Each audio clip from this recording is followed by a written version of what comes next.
When the first enslaved people were brought from Africa, and they were brought in around the 1640s or so, and by the mid-17th century, most of the work that was done by artisans was being done by enslaved people.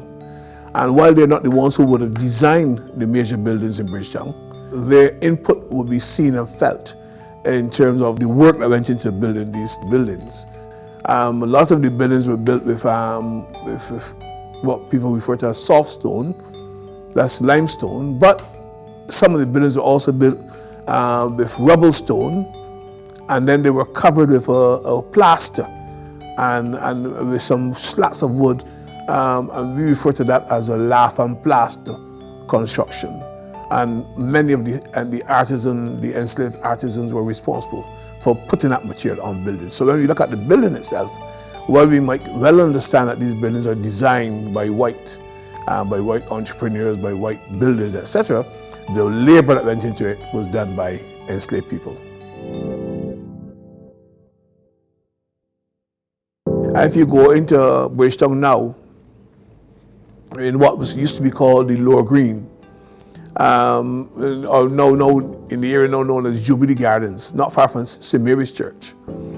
There was what we call the slave shambles. That's where the enslaved people bought and sold. It was well known by the white planters and the merchants in Bridgetown as a place where they suspected that enslaved people were taking some of the produce of the plantation and fencing it in Bridgetown.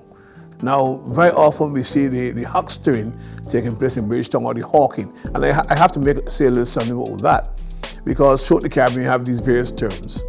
You have the term hawker, which is used in Barbados. It's an English term, but then you also have in Jamaica, you're a higgler. And in other places you're a huckster. But that culture appears very early in the history of enslavement in Bridgetown. So sugarcane, we see sugarcane being sold on the street corners of Barbados now.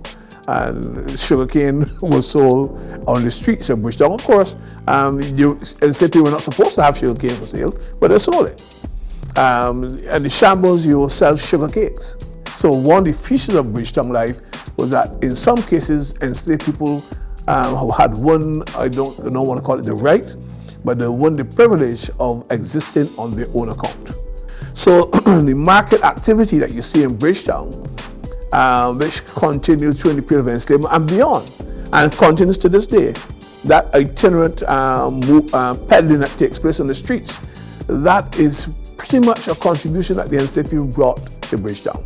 So it's a social contribution rather than an architectural contribution.